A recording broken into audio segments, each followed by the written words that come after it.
I fell in love with my stepfather. The one man I was never supposed to look at twice. My name is Blessing, and before you judge me for anything I am about to say, I need you to understand where I came from. And the life I lived before the man who changed everything walked into our world, before everything became a mess. Before the shame. Before the betrayal, I was just a girl living alone with her mother. My mother, Mama BC, was a warrior in a woman's body. She had me when she was young. I grew up watching her fight life with her bare hands, sewing clothes during the day, selling headscarves at night, always trying to make ends meet. My mother didn't bring men home, not because she didn't want companionship, but because she didn't want to expose me to disappointment after disappointment. So when she came home smiling like a shy schoolgirl that evening, clutching her small handbag to her chest, I knew something unusual had happened, but I didn't ask. I just watched her move around the house humming a sound I hadn't heard in years. 2 days later, he came, Daniel. I opened the door expecting to see a neighbor or one of my mom's customers.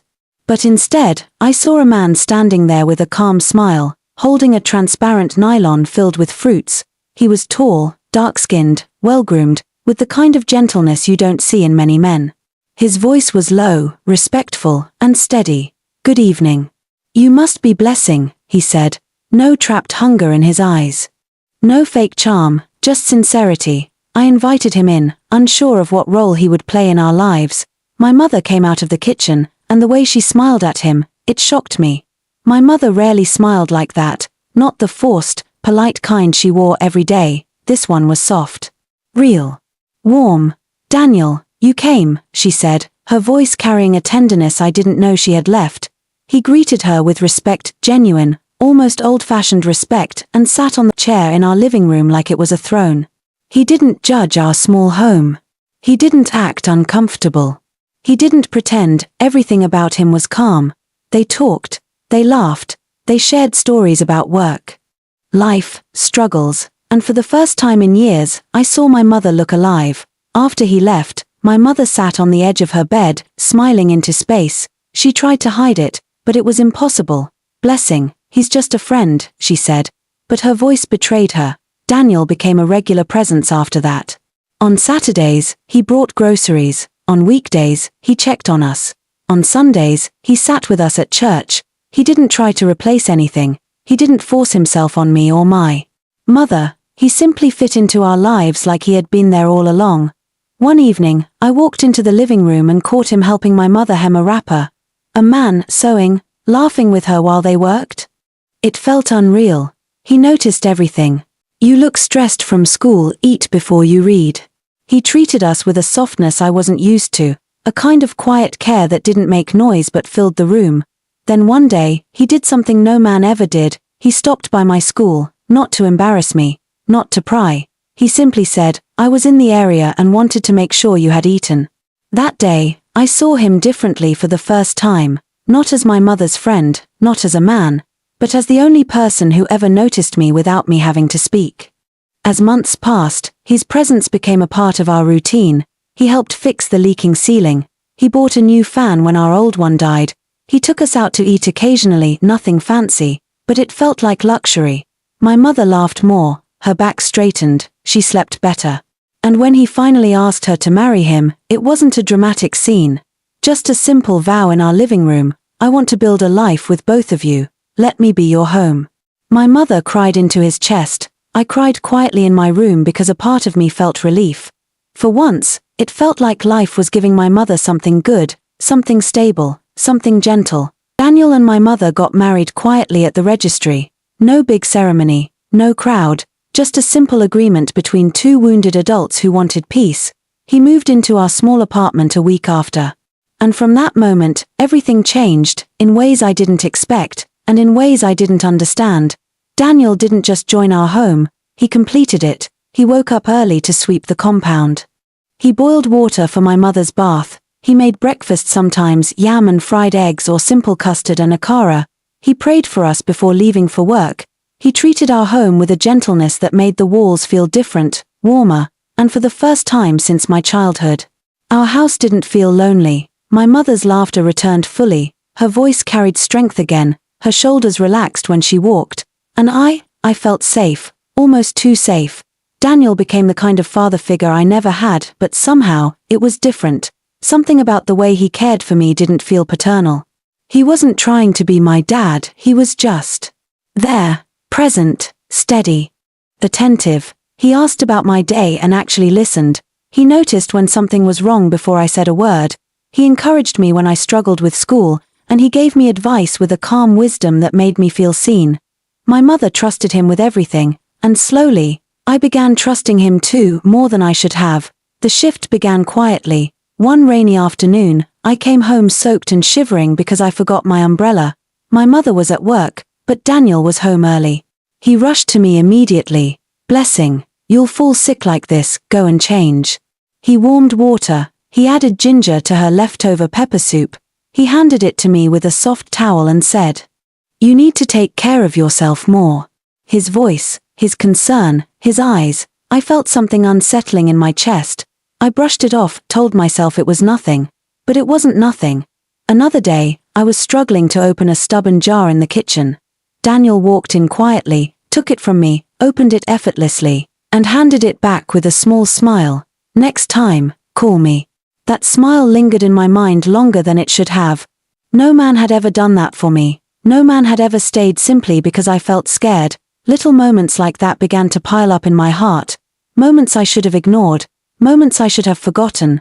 Moments I had no right to feel anything about. But emotions don't follow rules. They don't respect boundaries. They don't care who gets hurt.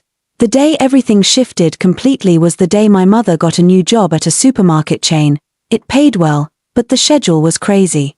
Some days she came home late. Some days she left before dawn. Some days she traveled to other branches, which meant Daniel and I spent more time together, too much time. There were evenings we ate together because my mother wasn't home yet. There were jokes we shared because my mother wasn't around to hear them. There were stories I never told anyone that slipped out one by one because he listened too deeply. One night, he came home with suya because he said he noticed I hadn't eaten much lately. That night, something inside me broke open. Something I didn't want to feel, something I didn't understand, something I had no right to feel. My name is Blessing, and before everything collapsed, before shame swallowed me whole, I was just a girl who finally felt seen, by the wrong man, at the wrong time, in the wrong way. One night, when my mother was on night shift, Daniel tapped on my door. "Are you awake?" I should have said no, I should have locked my door, but I opened it. That small action became the beginning of something dangerous. He started entering my room more often, sometimes to talk, sometimes to sit in silence. Before I even understood what was happening, we were sneaking around the house, waiting for my mother to leave, memorizing her shifts, learning each other's footsteps. What began as vulnerability turned into something deeper, wrong, and addictive. And even though I knew it was dangerous, I didn't stop, I couldn't. This was the beginning of the mistake that would destroy everything, but at that moment, I was too lost to see the fall ahead. Sin always feels safe. Until light enters the room. Daniel had come home early that Thursday evening. My mother was supposed to be on night shift, so in our minds, the house belonged to us. He knocked softly on my door, and I let him in. We were inside my small room, talking in low voices. The window was half open, the curtain moving gently with the breeze. My heart was calm, but it was the calm of someone walking blindly towards a cliff. Then we heard it, the front door, a key turning, hinges creaking, footsteps entering the house. We both froze. It was my mother, Blessing. Her voice called from the sitting room, tired but clear. My chest tightened, my legs felt weak. Daniel's eyes widened. "She's home." "She's not supposed to be," I whispered, already shaking. We heard the nylon in her hand rustle, her shoes dragging slightly on the floor like they always did when she was exhausted. "Blessing, where are you?" She called again. Daniel moved around the room like someone searching for an escape that did not exist. There was nowhere to hide. Our house was too small. Our secret was too big. "Open the door," he whispered. "Act normal." "Maybe she won't," before he finished. My mother's hand was already on the handle.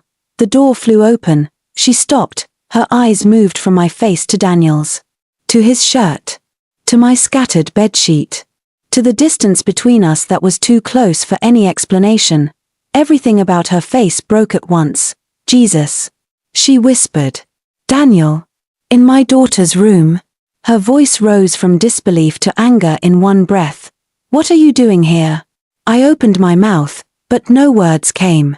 My throat felt tight, like someone was squeezing it from inside. Mama, please, I can explain. Explain what? She shouted, her voice shaking. Explain why my husband is in your room with the door locked. Blessing, answer me. Daniel tried to speak. Bisi, please. It's not what you think. Before he could finish, her hand landed on his cheek with a loud, painful slap. Don't you dare call my name. She screamed. I brought you into my home. I trusted you with my child. Her chest was rising and falling fast. Tears filled her eyes, but they didn't fall yet. They just sat there, heavy and burning. She turned back to me. You. Blessing. My own child. Her voice broke. How could you? The guilt hit me like a wave. Everything I had been pretending not to see stood naked in front of me. Mama, I'm sorry. I'm so sorry. I cried, falling to my knees. She held her head with both hands like she was trying to stop her mind from tearing apart. Get out, she said, her voice suddenly low and dangerous. At first I thought she meant me. Then she pointed at Daniel. Get out of my house. She picked up his bag from the corner of the room and threw it at him. Out. Before I unalive somebody today. You devil. You thief. You came for my peace. You came for my child. Leave. Her scream shook the whole house. Daniel grabbed his things with shaky hands and moved toward the door. For the first time since I knew him, he looked small. Weak. Afraid. As he stepped out of the room, my head suddenly felt light. The walls seemed to move. My ears rang. Mama. I whispered, but my voice was far away.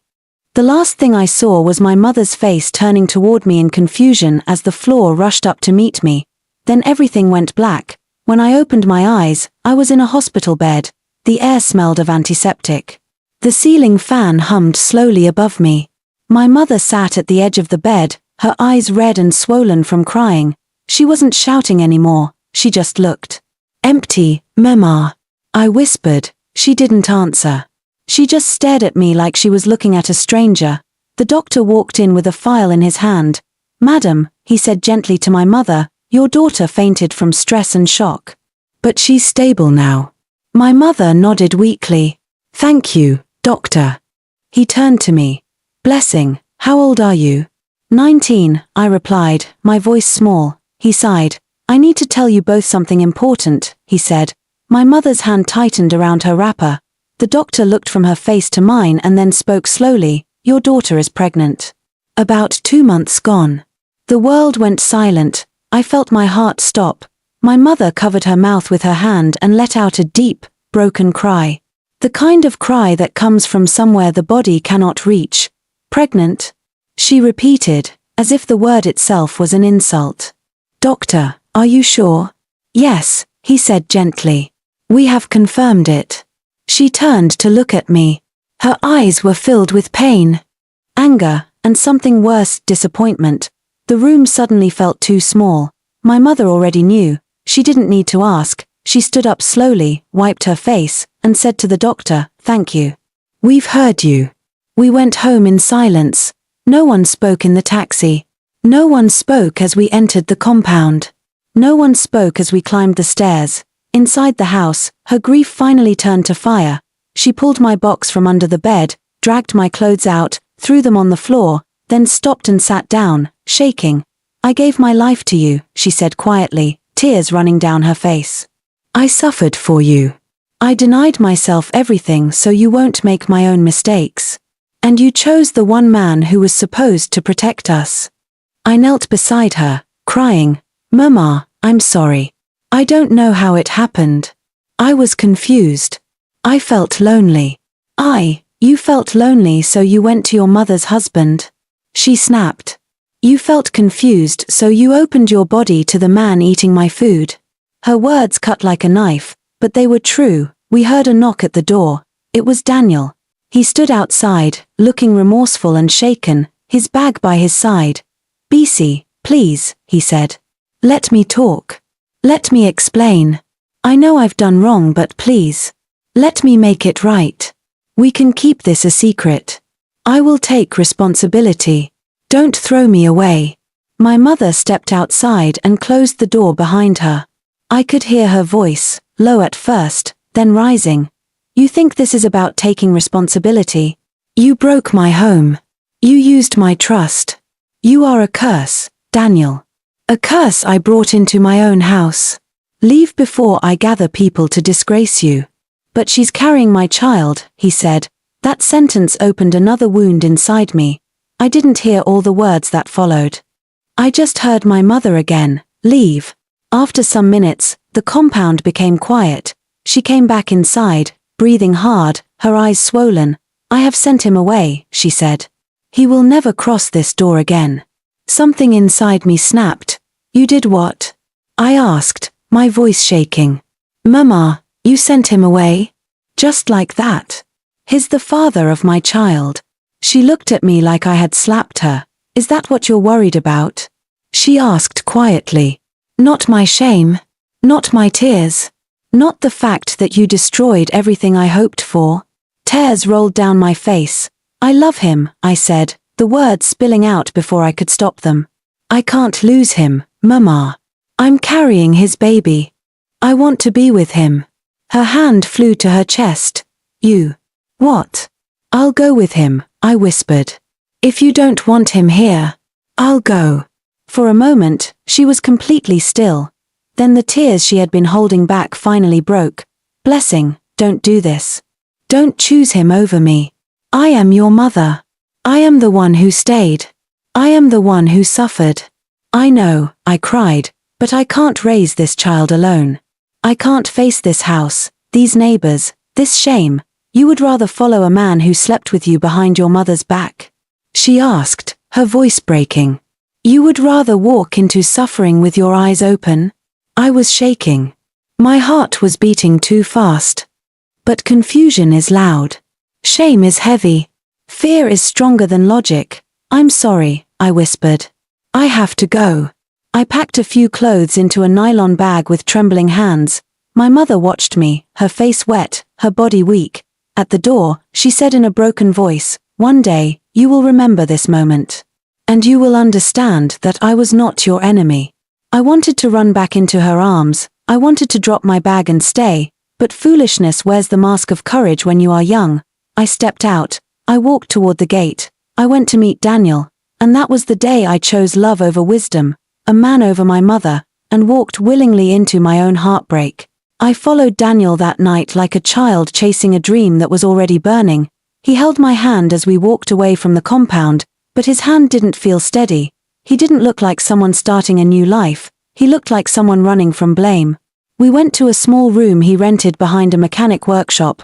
Still, I told myself it was love. We ate bread and Coke for dinner. We slept on a thin mattress. Daniel kissed my forehead and said, "We will be fine, Blessing. I'll take care of you." I believed him. At first, life together was sweet. He held my belly sometimes. He talked about baby names. We cooked cheap meals together and pretended it was romantic. But sweetness without foundation quickly turned sour. 2 months later, Daniel lost his job. Everything changed. He stopped smiling. He stopped talking. He stopped touching me with love. He started sleeping all day and going out all night. When I asked where he was going, he shouted. When I asked for money for food, he snapped. When I cried from pregnancy pain, he ignored me. One night, he threw the plate of noodles I cooked and said, "Is this what I left my home for? A liability?" That word stabbed me more than any insult. I was 6 months pregnant. My legs were swollen. My back ached. I could barely sleep. But I stayed, because where would I go? Who would accept me? What would people say? Then one day, he simply didn't come home. I waited till midnight, then till morning, then till evening. By the third day, I knew something was wrong. A neighbor finally told me the truth. Daniel is living with one big madam in Lekki. She day take care of him now. My world collapsed. This man I destroyed my family for, this man I followed out of shame, this man I carried a baby for, had dropped me like old cloth and moved in with another woman who had money. I held my belly and cried until my voice disappeared. Bills piled up, rent expired. The landlord started knocking every morning. I had nothing left, not pride, not strength, not hope, just my unborn child and the memory of my mother crying on the hospital bed. Finally, I broke. I picked up my small nylon bag, the same one I left home with, and I walked back to my mother's house. I expected her to slap me. I expected her to shout. I expected her to remind me of everything I had done. But when she opened the door and saw me tired, swollen, shaking, she didn't say a word. She pulled me into her arms and burst into tears. This time, they weren't angry tears. They were tears of relief. Blessing. My child. You came back. I cried harder. I'm sorry, Mama. I'm so sorry. She carried my bag inside, helped me sit, and wiped my face like I was a little girl again. I warned you, she whispered, but you are still my daughter. I will never leave you. She took care of me through the pregnancy. She fed me. She prayed with me. She stayed by my hospital bed when I gave birth to a baby girl. When they placed my daughter in my arms, something inside me healed. My mother held her and smiled, truly smiled, for the first time in years. This child, she said, is our blessing. Life slowly restarted. I gained strength again. I enrolled back into university. My mother babysat while I attended classes. Our home was fuller, warmer, happier. My mother was no longer lonely. I was no longer lost. And my daughter was loved in a way I never imagined. As for Daniel, we never heard from him again. He disappeared like he was never a part of our lives. Sometimes I wonder if he regrets anything. Sometimes I wonder if he remembers me. But most times, I don't wonder at all, because I finally understood something. A mistake doesn't define your whole life. Coming back home does. This is not a story of shame. It is a story of falling and rising again. A story of a mother's love that waited, even when I didn't deserve it. And now, with my daughter in my arms. I know, I lost many things, but I found myself. This story teaches that ignoring the advice of those who truly love you often leads to deeper pain than the one you were trying to escape. It shows that loneliness can trick the heart into accepting the wrong kind of attention, but staying where you are not valued will only break you more. It reminds us that a man who betrays trust once will do it again, no matter how sweet his promises sound. It reveals that running away from home to chase love rarely ends in peace, and suffering is never a sign of loyalty.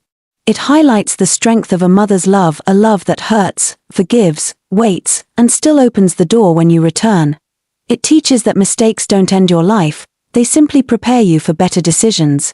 And most importantly, it shows that healing begins the day you forgive yourself, return to truth, and understand that not everyone you lose was meant to stay in your story. Besties, thank you so much for watching and for always supporting my storytelling journey. Your likes, comments, and shares keep this channel alive, and I'm truly grateful for every single one of you. Now tell me, what lesson did you personally take from this story? I really want to hear your thoughts. I will be replying every single comment. And please don't forget to like, subscribe, and turn on notifications so you won't miss the next story.